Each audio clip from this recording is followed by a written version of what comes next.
Finger positioning is key during this trick. 2 solutions I came up with for fixing it. I can't stress enough how important your back finger's position of it as flicking towards your body. Today I'm going to cover 4 of the most popular techniques. Hey, what's up everyone? My name is Taylor Rosenbauer and welcome to another FingerTips episode. Today I'll be demonstrating how to Nollie 360 flip on a fingerboard. The Nollie 360 flip, also known as a Nollie tray, is a combination of both a Nollie 360 shove it and a Nollie flip. You don't have to know how to do either one of these tricks to learn the Nollie tray, but I do recommend learning any basic Nollie trick just so you're comfortable popping off the nose of your board. Here's how to do the Nollie tray. To do a Nollie tray flip, place your front finger on the very edge of the nose of the board, and place your back finger over the front 4 bolts of the tail in a comfortable Nollie flip position. Ride forward and at the same time, scoop the nose of the board towards you with your front finger and let the board catch on your back finger as it begins to spin away from you. With practice, find the right balance of scooping and flicking until you get the board doing a full 360 shove it and Nollie flip in the air.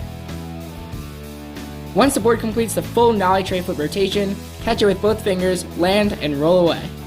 When you do a Nollie tray flip, you don't want to let the board pop higher than your hand. Remember, when you're doing any fingerboard trick, we're trying to be as realistic as possible in terms of skateboarding. So make sure you keep your fingers above the board throughout its entire rotation. This will also allow you to catch the board as soon as possible. Now, I've been told that my finger positioning for the Nollie tray is unusual. Most people like to keep their middle finger in the middle of the board, but personally I like to keep my middle finger past the back 4 bolts. That way, as soon as I pop the board, my middle finger begins flicking the nose right away. There's really no slide up going on. This helps me flip the board much faster and increases my consistency with Nollie trays, because I know I'm going to flick the nose at the exact same spot every try. When you first learn Nollie trays, you might feel like you need to apply a lot of pressure to the board, or really turn your wrist with the board to get it doing its full rotation, like this. But truthfully, it's just your 2 fingers doing all of the work. So if you feel like you're applying way too much pressure to the board or turning your wrist too much, just try experimenting with different finger positions, because really you don't need to move your wrist at all.